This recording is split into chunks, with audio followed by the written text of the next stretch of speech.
Hello everyone and welcome back to my channel. My name is Rachel Ray and today we're finally here. Woo! We're back. It's another Theory Tuesday, aka the weird and wacky Mr. Ray. Say hi. Hi everybody. It's been like 2 months at least. Has it really been 2 months? Yeah. It's been a while. I thought it was only about a month. No, it's been a while. I know. So I just wanted to quickly, before we get into this, if you've never watched one of these videos before, basically we just talk about conspiracies and weird stuff that we find on the internet, and you give us ideas, and it's kind of fun. It's actually really fun. Mm. James will tell me about the thing, and then I react to the thing usually. Typically. That's it, yeah. Yeah. So, before we get into it, we're going to be doing part 3, right? This is part 3. This is part 3. Part 3 of Skinwalker Ranch. So we're going to have to do a little, going back in time. But if you're curious about what I'm working on, this diamond painting is called Kimono. It is by the artist Kathy Delancey, and it is sold by diemoonshop.com, DIYmoonshop.com. I have the links for that down below. I'm using my pen from Enabler's Outpost. This is called Rachel's Galaxy. So pretty. And I am using Shiny Shaza's tray. This is her traditional tray. Using Everlasting Tips, the 4-placer and the single placer. And for my drills, I'm using Craftmates Lockables. These are kind of like a pillbox situation where you take out each one, and I don't really like this system anymore. I like individual boxes. I've said that enough. So that is what we're working on today. Feel free to work along with us while we catch you up on what's going on. Mm-hmm. So, James, darling, what was Skinwalker Ranch about again? Yeah, will we do a quick kind of overview? Feel free to also go back and watch the playlist, because we have a playlist of these videos if you need some company or something like that while you're crafting. But yeah, what was this about again? It's the story of a place that's so inexplicable it has become a legend. Ah. Yeah, is the story. So just a bit of background, like the ranch was bought by this family this is all from the book, The Hunt for the Skinwalker, I think it's called, Mm-hmm. And yeah, that's the crack. The book is written by George Knapp and Colin Keller. And George Knapp is hugely famous in UFO circles, and then Colin Keller is a Irish, I believe he's a molecular biologist. Oh, that's an awful drink. I think he's actually Dr. Colin Keller. I was looking at that earlier on in the fridge, and I was like, it was like candy flavored stuff, and then it says sugar free. You cannot have candy and sugar free. It says don't eat it, drink it. Don't eat it or drink it. Don't eat it or drink it, no. Ugh. Can I have a taste? It sounds like it would be horrible. Sorry, sidebar. It's not as bad as you're making out, but it's pretty bad. It tastes like sugar-free gum. No offense. It does taste like sugar-free gum. So this family, the Shermans, it's an area rich in history. We won't go into all that, and weird history, Okay. And this family, the I said the Shermans, but in the book they're called the Gormans. So I'm to protect their identity, but it's easy to find their identity. They are actually called the Shermans, Yeah. But I'm going to use Gorman because my grandmother was a Gorman. Oh. So we're going to use that. And they buy this ranch, and just inexplicable stuff happens to them. Right. When they buy the ranch, there's loads of stipulations in the deed, and one of them is that they can't dig on the land without getting permission from the former owners, which seems strange because it's your land now. And I don't know if you know about ranching, you would be digging often enough, that sort of thing. I mean, you got to, dig ditches and do all this sort of stuff. I mean, it's your land, Yeah. But the people that sold it to them explained it away that, oh, well, this is to do with, there's a lot of petrochemicals in the area, and, whatever it is. Anyway, I would find, personally, if I bought land and there was something in the bill of sale that said, or the legal documents that said don't dig on the land, I'd be like, why? Yeah, why? Like, Why not? what do you guys? What did you guys bury here? So I mean, all of this strange stuff happens. Like when they shortly after they move in, a giant wolf shows up, and everyone is really incredibly calm, even though this is a bigger wolf than they've ever seen. Oh yeah, and they shot at it. They shoot at the wolf with a 338 Magnum. Is that like the Dirty Harry gun? They shoot at the wolf with no the Dirty idea. Harry gun. Nothing happens. The kid runs in and gets out the rifle, like this 30-06, which is the Tom Waits gun. It's a big ass gun, like, and it's a big gun, and they shoot at this wolf. Can you beep that? We'll fix it in post. And they shoot at the wolf, but the wolf just saunters off. You know, kind of like, oh, you guys aren't cool, and just saunters off. Yeah. You know? Well, they chase it and it disappears in a mud track. Isn't that it? Like, yeah, and the footsteps just suddenly disappear. Like, you can see them tracking into the mud on the riverbank, and then they're just gone. Like, whatever this giant wolf was disappeared. Yeah. The blue orbs start appearing. They see, there's so much stuff. They see like loads of UFOs around the place. They have an experience with that. When they move into the house, there's locks on the inside and the outside of all of the doors and windows. I'm like, Are you eating something? I'm eating a rhubarb and custard boiled sweet. Oh my goodness. They're really nice. Hold on. Okay, so now I've eaten the sweet. Yeah, so all kinds of weird stuff happens. I mean, there's too much to recount, really. Like, blue orbs appear around the place, and they're always around the place. At one stage, the family's dogs, go off to hunt these blue orbs, like chase them off the property, and they all get zapped down in this stand of trees. It's a crazy story. The mom and dad are out. What are their names again? Oh my god, it's been so long, I don't even remember their names. You should consult your notes. I should consult my notes. Ellen is the mother anyway, and oy. No. No. Anyway, I think Tom. Let's say it's Tom. Okay. All right, so they're out. With an asterisk. Tom, yeah. So they're out one day riding their horses, like riding the fences, I guess, as the cowboys say, or whatever. And they encounter this blue orb, and they absolutely are. Oh, that's right. They're breaking it, yeah. And you remember they said it was like a volleyball size, and it was like molten blue lava just bubbling around inside in this sphere, you know. Yeah. And it just hovered there menacingly. And the next day they were like, "We gotta go." And then they sold it to this guy, what's his name? Bigelow, Robert Bigelow, who is a hotelier and real estate guy, and he owns the Budget Suites of America, you know, in Las Vegas. He buys it off them because he's always been interested in the paranormal, and then he's set up this organization called the NIDS, the National. What is it? Investigative Science? No, what is it? Oh my god, it's been so long I don't even remember what NIDS is.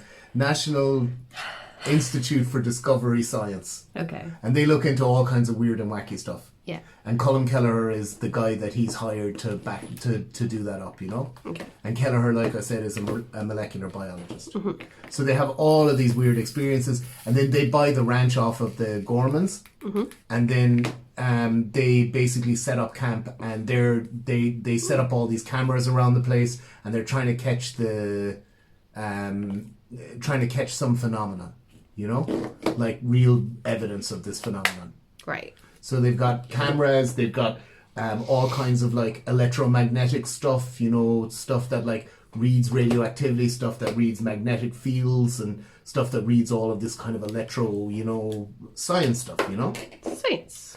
But nothing's really happening. So shortly after they take over the ranch, they hire Tom Gorman again to come in and keep some of his cattle on the ranch, because whatever this phenomenon is, it seems to be attracted to the animals. The animals. You know? Yeah.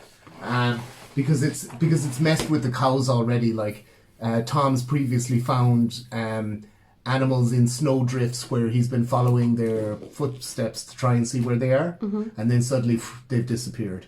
Yeah. And he's also found animals that have been cored like an apple, like you took an apple corer to a cow and just basically removed the midsection of the cow. That's so gross. But along the length of the cow. Like, there would be...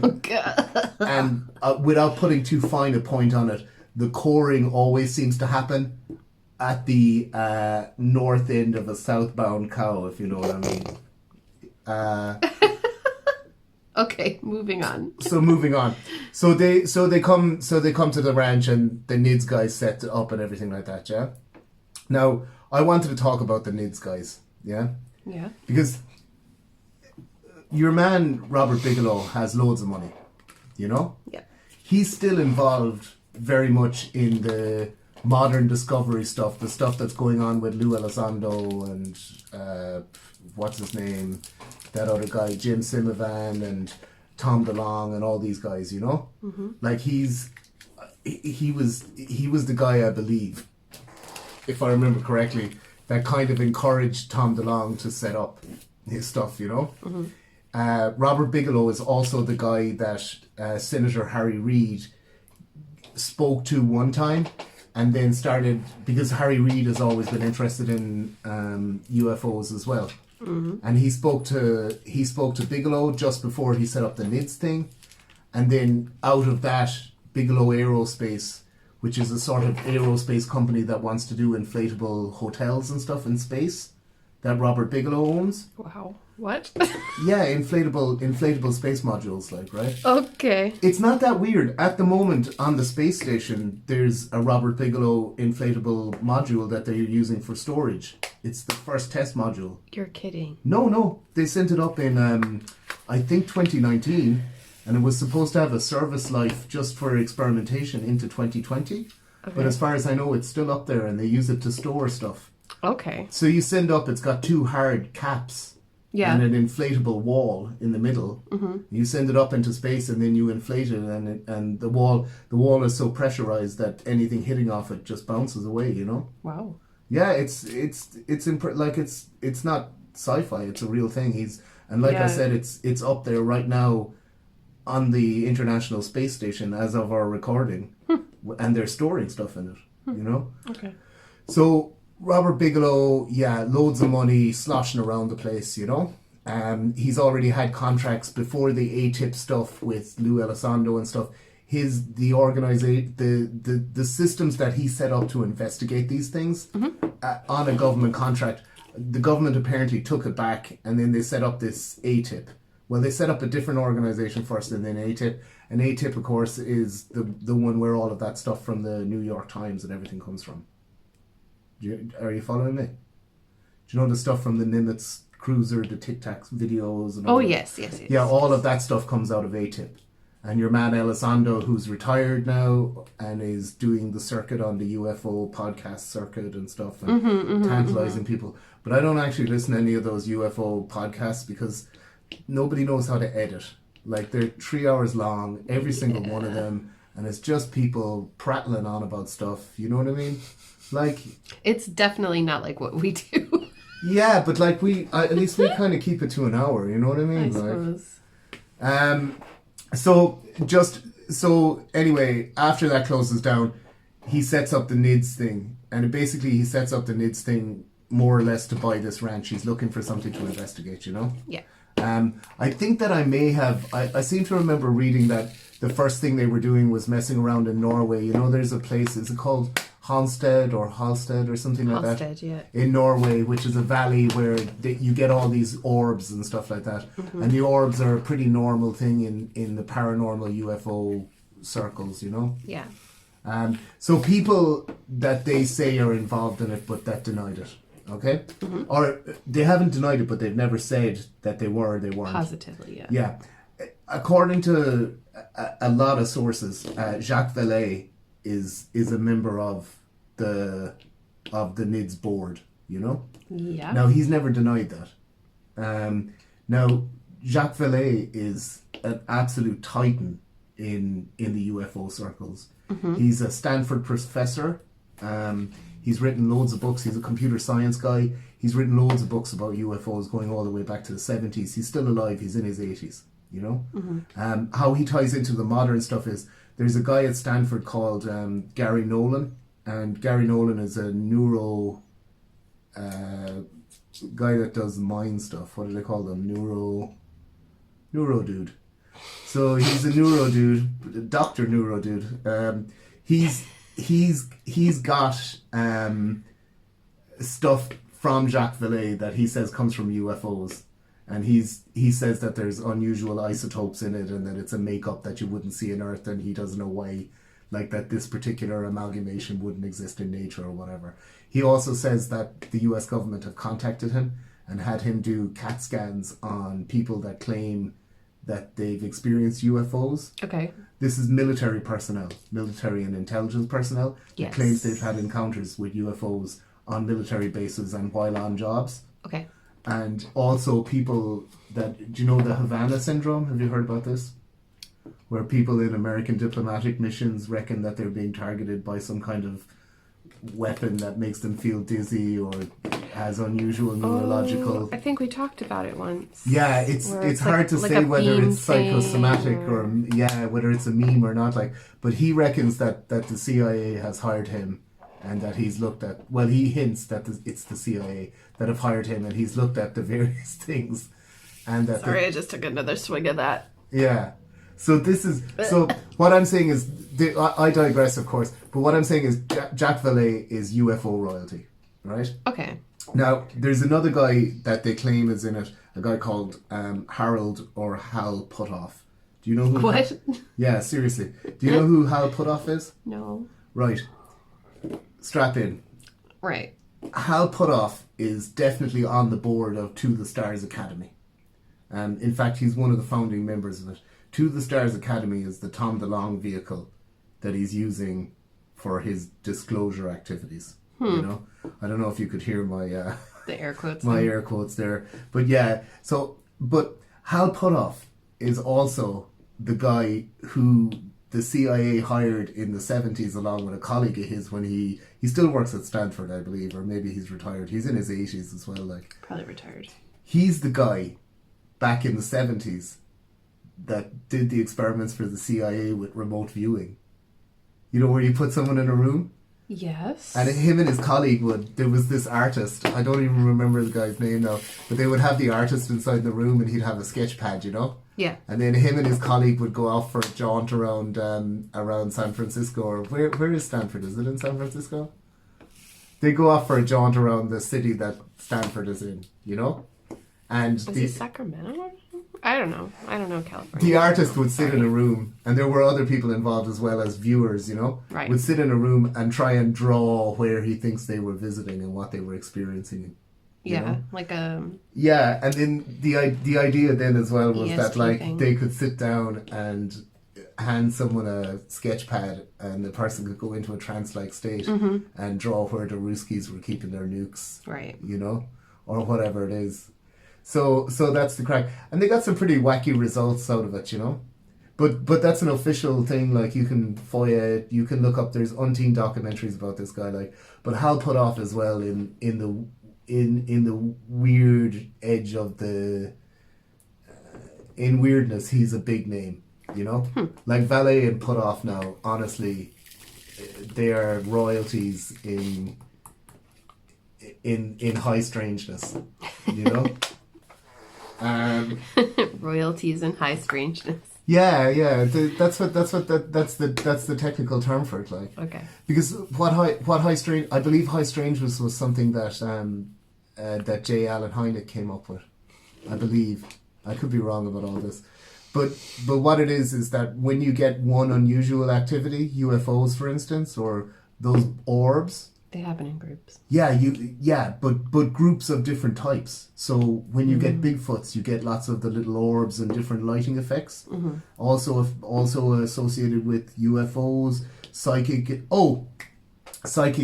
stuff. It wasn't actually him. It was John Keel, the writer, who wrote the Mothman books, the Mothman Prophecy. He came up with high strangeness.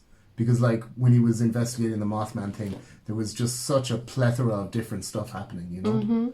he coined this phrase, high strangeness. So And do you think that the orbs could be the glitter from changing dimensions? there's a lot of people that are starting to say that recently. A lot of the stuff that Luis Elizondo is saying seems to be hinting at that.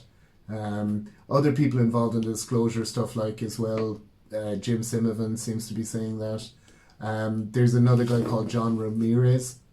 John Ramirez seems to be hinting at that. But like the other option then is that they're all kind of spoofers, you know what I mean?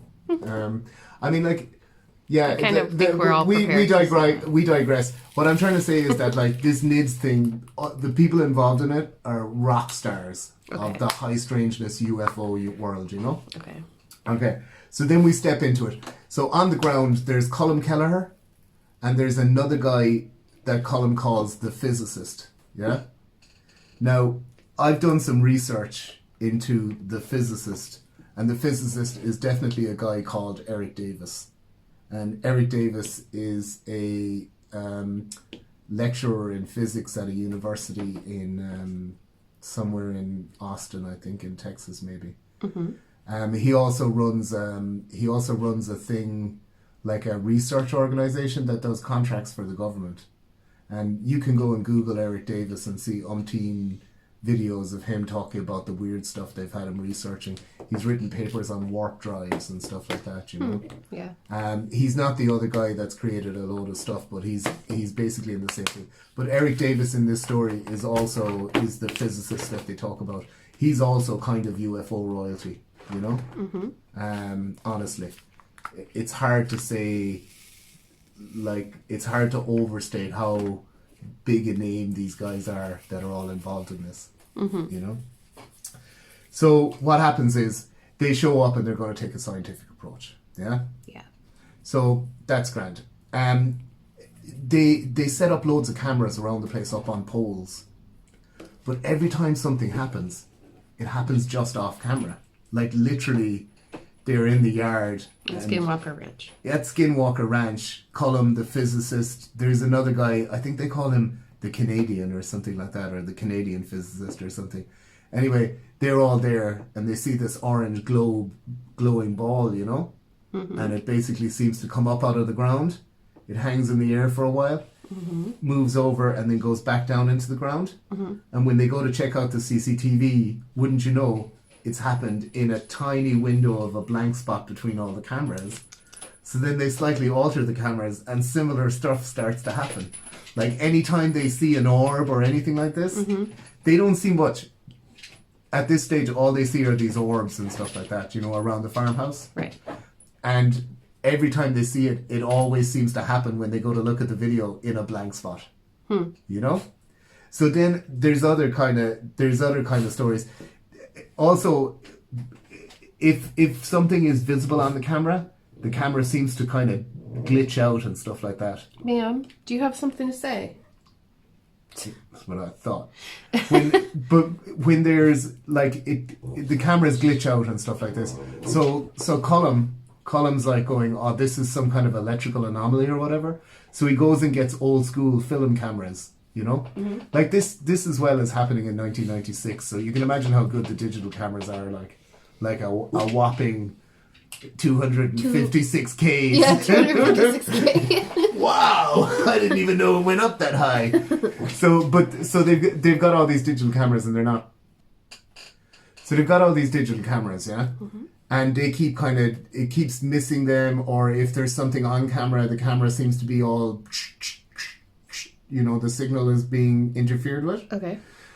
So your man Colin Keller goes and gets old school 35mm cameras and puts in like infrared film in them and stuff like that, and he's always got this on him. Yeah. So unusual things that have happened. Compared to what's happened to the Gormans and what they've witnessed, this ain't no thing really. You know. No. There's another time like when they're out. Basically, your man Gorman alerts them to an incident with one of the cattle where it seems to have been mutilated. And they go out to photograph that. And although the cow has only been dead for a few hours, there's this horrible stench of death and rotten flesh and stuff. And, you know, more than that, like the smell of an animal that hasn't been washed or whatever, you know? But it doesn't seem to get stronger or weaker regardless of where you are within that space. It's just always there. And when they gets back, he starts to talk to the physicist, who's Eric Davis, and both of them agree that they had this really horrible feeling of being watched the whole time. Okay. Yeah? Kind of like that wolf. Kind of like that wolf. Then another day they're out, yeah? And your man, so as I said, Colin Keller has a camera with infrared film on it, yeah? Yes. But your man, the physicist, Eric Davis, he has an infrared scope.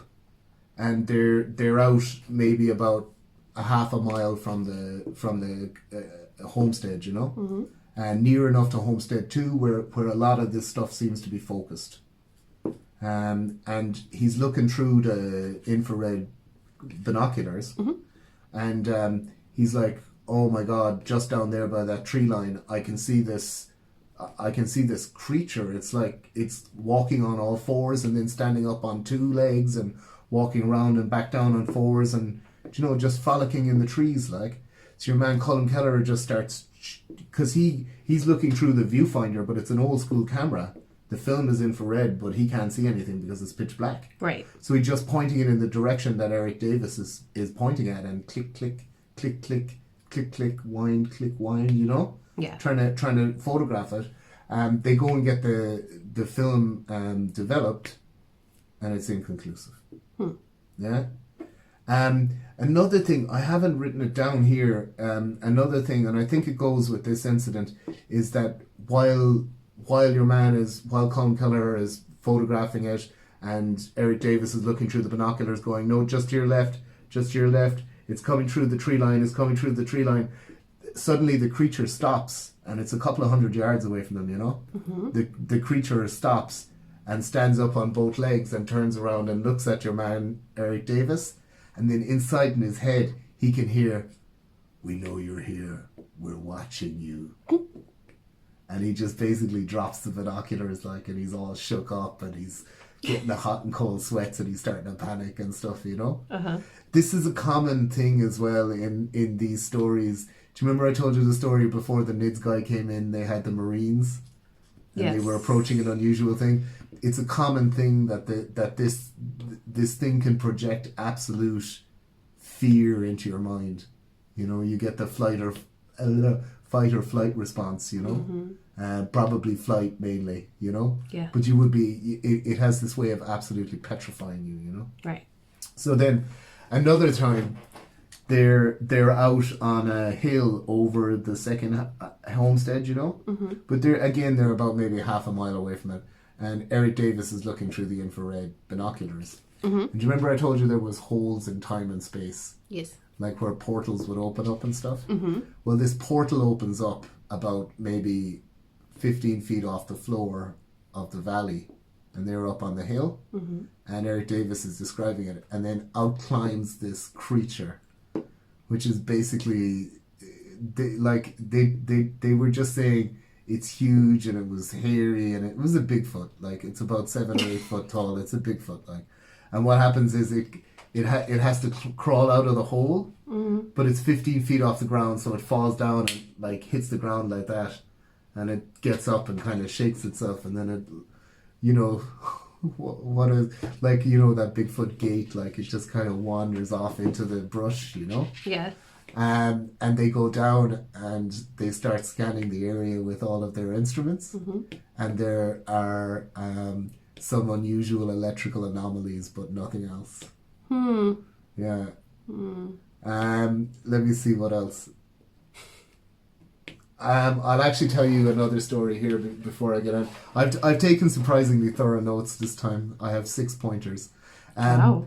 I'll insert another story here because I don't think we said it the last time. So around about this time as well, like I said, Tom Gorman is still working on the ranch, and he has cattle on the ranch, you know? Yes. And then one day he goes to check on the cattle, and it turns out that the fence has fallen down between him and a neighbour's property, and the neighbour is growing alfalfa. Now I know what you're thinking. if cows eat alfalfa, don't they get really bloated and it can be bad for them health-wise? They could even explode. And then I would say, well, I don't know if they could explode, Rachel, but it's certainly not good for their health. From north to south. Yeah, it's not good for their health anyway. But apparently it's very bad for them. Death by alfalfa. Death by alfalfa, yeah. Because I looked it up, and what you guys call alfalfa is basically what we would call clover. Is it? Yeah, it's the same family. It's a member of the legume fabrense family. Like Okay. I think that's how you pronounce it. But yeah, but when I looked at it, I was like, but sure, this is clover. Like, no wonder you guys are crazy. But anyway, for alfalfa, because like we would be growing alfalfa as well because it nitrogenates the soil. Like, Okay. It's so also yummy on salads. yeah, so him and his son Tom and his son Tad. Oh, Ted, yeah. Do you remember Tad? I do. Ah, good old Tad. And Dave, that wussy, saw one little spacecraft and off he went. Oh, those big city boys. So they're in there and they're on horseback and they're trying to rustle up the cattle and get them out there before they have a fatal dose of alfalfa. And they every time they get them back to the fence line to get them through the hole in the fence. Up come these blue orbs and chase the cattle back, you know? And this happens over and over and over. And in the book they said they're at it for like 6 hours, you know? And then eventually the blue orbs, they manage to get the cattle through the hole in the fence and seal up the fence. And then the blue orbs pop up again and chase the cattle and cause a stampede. And the cattle run clean across that field and they fall into a creek. I'm pronouncing that correct? You are, yeah. They fall into a creek and there's like 20 or 30 cattle there, but they like lose three calves and like 2 cows in it, like, which is their biggest loss so far. And like these guys aren't breeding for, they're breeding like, for... They fell into it and... Yeah, they just chased them over the edge, like they caused a stampede, and then when they fell into the creek, other cows are stamping on them, and... Oh, I see. Do you know what I mean? And so there was like 2 of the cattle were, 2 of the calves were dead straight away, and one of the mothers was dead, one of the cows was dead straight away, and then they had to put the other ones down, like, because they were so badly injured. And they breed these cattle for bloodstock as well, so they're expensive cows, you know. Yeah. So they report this to the guys at NIDS, obviously, and the guys at NIDS. The Gorman family at this stage are staying at their own ranch about 25 miles away, but he drives there every day to look after the cattle and stuff like that, you know. And the NIDS guys are spending periods of time on the ranch and then off the ranch. And they go and investigate that cattle thing. And again, some unusual anomalous readings on the microwave and electromagnetic and radiation scales, etc., you know? Yeah. But again, they haven't really seen anything. They've just seen some cows dead in a creek, you know? Yeah. So they notice that dogs seem to be able to pick up on where that there's something weird happening. So they get a pile of dogs and they build a dog run and they keep the dogs in there, and if they hear the dogs starting to bark or whatever, they run out and they have a look. A pile of dogs is a lot of dogs.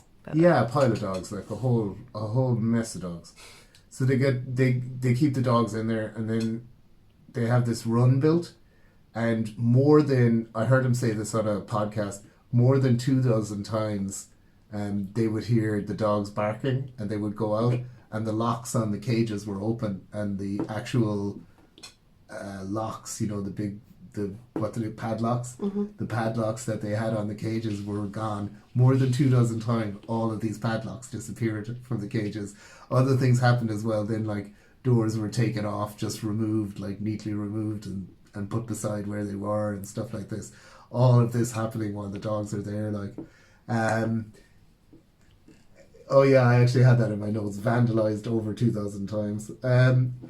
So 2,000 or 2 dozen? 2,000 times. Like, so then they do this thing where they're like going, okay, so the camera is the cameras are always missing the phenomenon, you know? Right. So what do we need? We need more cameras with overlapping fields of vision. Yes. You know? So they install more cameras and they overlap the fields of vision so that every camera has at least one other camera in its view, but also that they've covered all of the area. Do you know what I mean? That makes sense. So that you can see if anything's messing with the other camera, but also they like practically double the amount of cameras that they have, yeah? Yeah. And they do. It's been so long since I read it now. They might have even hinted that the cameras were picking up different spectrums like ultraviolet or infrared or something, you know? But anyway, they set up these cameras, yeah? And then, do you know what happens with the phenomena? They stop happening. Yeah, it basically stops happening, yeah. And it stops happening for for months and months on end, yeah. They still see the dog thing, but like basically they can't see anything because the dog pin is over there and it's low resolution and the dogs go bananas and you can see them running out and the locks are gone but nobody approached it or anything like that. Mm-hmm. And then the other thing is that one night they get a phone call from a neighbour and the neighbour is like, there are actual orange orbs heading from here right over where you are. You need to check that out. So they run outside, cameras, infrared cameras, binoculars, the whole lot. Shotgun. They're not sea breeze type. They don't take the sea breeze approach. Gulf breeze. They don't take the Gulf breeze approach. They run out anyway, and sure enough, there's these orange orbs, you know, and they come in and they do a little bit of a get down, you know, fly around the place and all that, like Scooby-Doo kind of thing. Yeah, to music, and to disco music. Sure. They fly around, and then when they go to check the cameras later on, every single camera stopped working at approximately 8:30 p.m. Wow. Just as the orange orbs looked up. Yeah. When they went to check the cameras, they all looked fine. So they were like, okay, well, we better take the casing off and have a look. And in every single camera, the wires had been pulled out where they join into the camera. Wow. I'm so surprised. It's almost as if someone set it up. Yeah, I mean, they make a point of saying that it was all... They have cameras pointing at the cameras. Yeah, to see if anyone's gonna... So that the cameras are caught in the view of the other... But they all short at the same time. They all short at the same time, and when they go and look at them, where the wire enters the casing, all of the wires have been pulled out internally in the camera. So when you take the casing off, you can see that the wire's been pulled out. Oh. And they make a point of saying that all of the wires were really fancily gaffer taped as well, which is duct tape as well, another name for that. All the wires were really fancily duct taped. Like, I don't know if there's a way to fancy duct tape something. Do you know what I mean? Like duct tape they were like, oh no, this was professional duct tape work. It's like, hi sir, I'm a duct taper. It's like I kept reading it over and over, and they were like, no, but not like that kind of duct tape, like proper professional duct tape work. What is professional duct tape? Well, I mean, all of the duct tape is professional, but who is a professional duct taper? You know what I mean? Like someone just looking at your duct tape. Oh, I know the number one professional like, duct taper. Oh, you yeah? do too. Who's that? MacGyver. Oh, MacGyver is the number one professional duct taper, yeah. Of course. He's really more of the Da Vinci of the duct tape world, really, isn't he? A polyglot. Of gaffer tape. Of gaffer tape, yeah. Gaffer tape polyglot. We digress. We digress. So that's the crack. And then there's one last story as well that's kind of interesting. Tom Gorman is heading back to the ranch one day, you know. Okay. Him and Ellen are driving down there, and at that time, you know, obviously it's a working ranch, so he was keeping some horses there as well. Mm-hmm. And he goes in, and he can see dust coming out of the corral, And he's like, oh man, and he suspects that it's one of the dogs that have got loose and it's messing with his horses. And he's like, okay, well, I'm going to just go and... In the book, they basically... I'm going to paraphrase because I don't quote it, like, but he's thinking, right, I got to find that dog and give it a serious puck so that it stops messing with my horses. You know, like, I'm going to... Like, basically, it's like the 1960s mom approach. Right. Like, I'm going to give them such a clatter in the back of the head for what they've done here that they will never think about doing it again. These dogs are in trouble, and he gets up and, you know, inside in the dust in the corral as he's getting out of his truck and stuff, he starts thinking, hang on, that's not a dog, that's an awfully bushy tail, and there's like this creature in there that's like a massive dog, like a Great Dane body, but it's got a massive bushy tail like a fox might. And it's got a small a head that's too small for the body.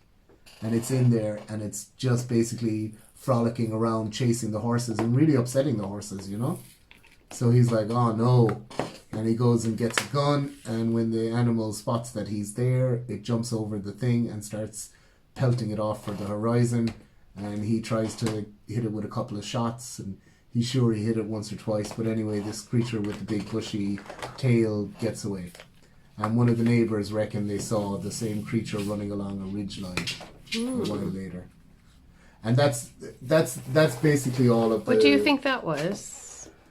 I think it's just another manifestation of the... Tom Gorman's imagination. Yeah, like that's the thing. Tom Gorman's the guy that sees it all. The first half of the book is really good. It's really entertaining. Like a lot of the stories in it are like... You know, they do like Stephen King proud or whatever, you know what I mean? Like a lot of them are really good. But then, like for instance, there's a lot of filler in this as well. Like, do you remember the story about where they see the Bigfoot come through the hole? Yeah. Yeah. Now they don't ever say Bigfoot, but when you're reading it, you're like, this sounds an awful lot like a Bigfoot. But then the next chapter, for some reason, is a history of Bigfoots in America. Like where the evolution from like Native American mythology through to popular culture, the different major sightings, you know, from the 19th century through to the 80s and stuff like that. And there's no real reason for it to be in there. Like, why is that in there? You know? I guess they just want to give you the backstory of... There's another... Did I tell you the bit about where he goes to visit down around Dulce, New Mexico? He goes to visit a Native American tribe. I'm sure we talked about this. Did we? I think we talked about this in one of the episodes. But there's a whole chapter where he goes down there and they tell all these weird stories about it, you know? And then there's a whole chapter where he goes up to the Pacific Northwest to a different Indian reservation, and there's loads of people up there having weird experiences. Do you think that he just wanted to have a book about... I mean, did Tom write the book?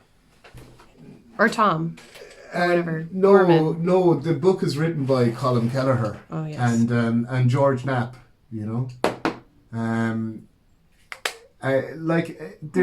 There's a whole chapter as well where, like I said, where they go up to the Pacific Northwest to another Indian reservation, and they're hinting heavily that it has something to do with Native American lore and stuff like that. Yeah. And like those families have kind of similar experiences, but slightly different as well to the Gormans. Like, you know, they see the blue orbs and all this, yeah? But then they have this weird one where, and they can hear weird noises on their property. Do you remember the Gormans kept hearing like the sound of metal scraping on metal coming out of the sky or coming from wherever, you know? Well, these guys, they heard, I'm going to close the laptop. Thank you. These guys were hearing different things, but I can't remember, almost like a high-pitched whirring sound, you know? And they would hear that all the time. And then sometimes if you were out at night or in the evening when it was dark, suddenly, and it would be almost like a spotlight shining right down on top of you. Right. And you would be illuminated in this circle of light, like a spotlight. And but you couldn't see where it was coming from because every time you tried to look, obviously you're looking into this light, you know? Yeah. Other unusual stuff then was they would see think that they saw faces looking in the window, like they felt they were being watched, and they'd look over their shoulder and there'd be a face there, but they're on the second floor. And then this is kind of freaky as well. One night the family are in bed, and they can just hear this voice listing their names and where they are in the house. Like names, age, and where they are in the house. It's like a creepy version of the Waltons. It's just really weird. Good night, Jim Bob. You know, and the sound was Kitchen. coming. For real, that's what it was, yeah. And the sound was coming from, it happened in the middle of the night, like at 3 or 4 a.m. And the sound was coming from outside the window of the parents' bedroom on the second floor. And it would be like, Sam, aged 8, back bedroom. You know, Mary, age 9, back bedroom to the right, you know, and then just basically detailing the names of the people, their ages, and where they're sleeping. How freaky is that? It just sounds like harassment. It is totally harassment, yeah. But, I mean, but there's no motive except to sell an unlucky property. That family had a similar experience as well, where they're like, you want how much for this property? I can't believe it. Do you know what I mean? That kind of way. Like, just to give you an idea as well, the Gormans, they never say in the book how much the Gormans bought the property for, you know? Now, this is a 500-acre ranch, I believe, you know? Yeah. That's not small, like, that's large, yeah. You know? It's a 500 acres, and they sell it in 1996 to Robert Bigelow for 200,000. Like 200,000 does not seem like a lot of money, even in 1996. Nope. For that amount of property. They sell it to Robert Bigelow in 1996. Robert Bigelow sells it to the guy that has the TV series on, is it Discovery or History or something like that? Yeah, called Skinwalker Ranch, like The Curse of Skinwalker Ranch, maybe it's called. But he sells it to that guy. Is his name Feig or something like this? He sells it to him for the bones of 5 million in 2011 or 12. Mm-hmm. That's a pretty tight margin, isn't it? Yeah. Like that's, and I mean, sorry, not tight in the traditional business sense, but tight as in, damn, it's tight, you know? But seriously, like, but like, again, I can't stress this enough, Gorman never witnesses anything.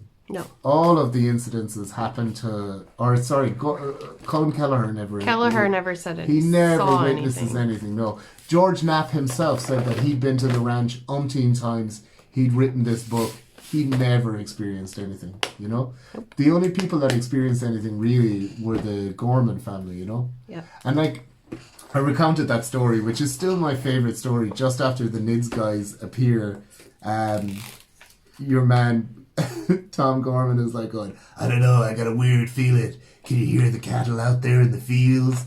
Come on. And they get into the ATV and they drive out, and then suddenly he like comes to a screeching halt and he's like, oh my God, and he jumps out and he grabs his rifle and he's like, up there in the tree, and they're all looking at the tree and they can't see anything, and he lets off 2 shots and starts running towards the tree, and the NIDS guys are following him there. What did you see, Tom? I saw glowing eyes in the trees and I shot at it, you know, and they're looking around the ground and they see a single footprint on the ground, and oh my God, it's a single footprint like a claw, and Tom's like, I swear the thing had wings, I must have clipped it and it just scraped off the ground. Do you know what I mean? And again, he's the only witness to any of this, like, and the scientists are like running around going, what do you see, Tom? What do you see? I see the future. It's the Mothman in the tree. You know, it's like, what's going on, man? Anyway, that's it. I suppose what I'm going to say about it is the first half of the book is incredibly entertaining to read, and the second half not so much. And I don't know. They have a new book as well. Thank you for doing the hard work. They have a new book as well that I got, Skinwalkers at the Pentagon. What? Yeah. It's about like how the Pentagon has been covering up loads of stuff and that. Like they literally released it about 6 months ago. Okay. But I bought that too anyway. But I couldn't bring myself to read it yet. But I'll try and I'll take a little Skinwalker break. We'll take a Skinwalker break. But that'll be more about, you know, the UFO cover-ups and all that sort of thing. By the way, this series is Skinwalker Ranch based, not the Skinwalkers that are in the Appalachia. Oh, those are, but are they not part of the same kind of mythology, the mythos? They're different? they are very incredibly different in that like, not just with, you know how like sometimes legends cross over because, Yeah. you know, people are people and people get panicked Yeah. when it's dark out. Well, anyway, I think if you're brave enough, we could talk about the Appalachia. I mean, I'll go and look into it. How's that sound? That sounds good. But let's give it a few weeks. We'll give it a little while. Yeah. We need to. We'll do something. We'll do something fun next week. So, do you have any ideas for what to do next week? Yeah. For your adoring fans. I was going to do. Maybe we could do Mount Shasta and Telos and stuff like that. Mount Shasta. Yeah. I'm so excited. We'll do Mount Shasta and Telos and the Lemurians and all that sort of act. That sounds like fun. Be a good old crack. Yes. Well, thank you all so much for watching this video and diamond painting with me. We finished this section. Yay. Only 4 more to go. So I will let you go for today. Thank you so much for watching. Thank you, James, for all of your research. Yeah. Thanks, everybody. And if you would like to, if they're just stumbling across my channel and you're interested in, you know, weird and wacky stuff, please click on the playlist. It'll come up here at the end screen. I hope that you enjoy our videos and let us know what you'd like to see in the future too, because we like reading your comments. Do definitely, yeah. Thank you for watching, and we'll see you next time. Bye, everybody!